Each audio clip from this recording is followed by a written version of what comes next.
Bollywood silver screen presenting dark shadows. ये कहानी शुरू होती है सन 1760 में, जहां पर हमें एक बच्चे को दिखाया जाता है जिसका नाम बर्नाबस कॉलिंस है। वो एक बहुत ही अमीर परिवार से ताल्लुक रखता है और अब उसकी पूरी की पूरी फैमिली समंदर के रास्ते एक बहुत बड़े शिप से लिवरपूल शहर को छोड़कर एक नई दुनिया, नए शहर की तलाश में निकल पड़ती है।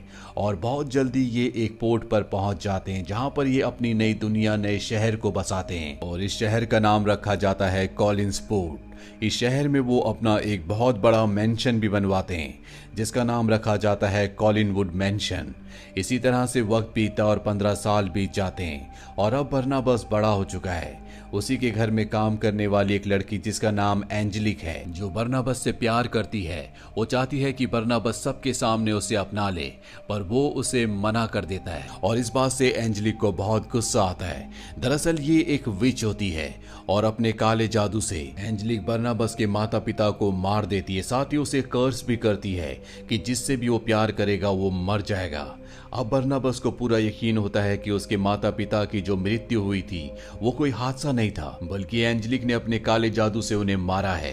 इसीलिए वो ये साबित करने के लिए कि उसके माता पिता को एंजेलिक ने मारा है, काले जादू की किताबों का अध्ययन करना शुरू कर देता है। बर्नाबस यहाँ एक लड़की से प्यार भी करता है जिसका नाम जोसेट होता है और वो उसकी अब फियांसे है। और जब ये बात विच एंजेलिक को पता चलती है तो वो गुस्से और नफरत से पूरी तरह से भर जाती है और वो अपना काला जादू करती है, जिससे जोसेट एक पहाड़ी की चोटी पर जाती है जिसे विडोज क्लिफ कहा जाता है। वहां से कूदकर वो अपनी जान दे देती है और जब बर्नाबस को पता चलता है तो वो भी उसी पहाड़ी की चोटी पर जाता है और वहां से कूद जाता है। लेकिन एंजेलिक अब उसे वैम्पायर में बदल चुकी होती है, इसीलिए इतनी ऊंचाई से कूदने के बाद भी वो जिंदा रहता है।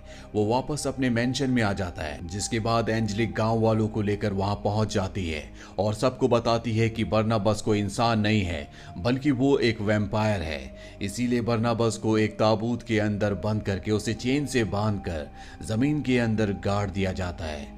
और इसी तरह से अब 200 साल बीत जाते हैं। साल आता है सन 1972 का, जहां पर एक लड़की को दिखाया जाता है जिसका नाम विक्टोरिया होता है और विक्टोरिया बिल्कुल जोसेट की तरह दिखती है।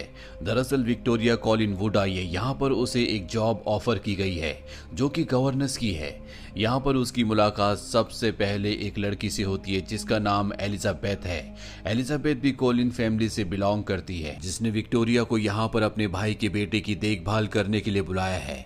दरअसल उसके भाई के बेटे को ऐसा लगता है कि उसकी मॉम, जो कि अब इस दुनिया में नहीं है, उसकी आत्मा आज भी बार बार उससे मिलने के लिए आती है। विक्टोरिया एलिजाबेथ से पूछती है कि डेविड की मॉम की मृत्यु कैसी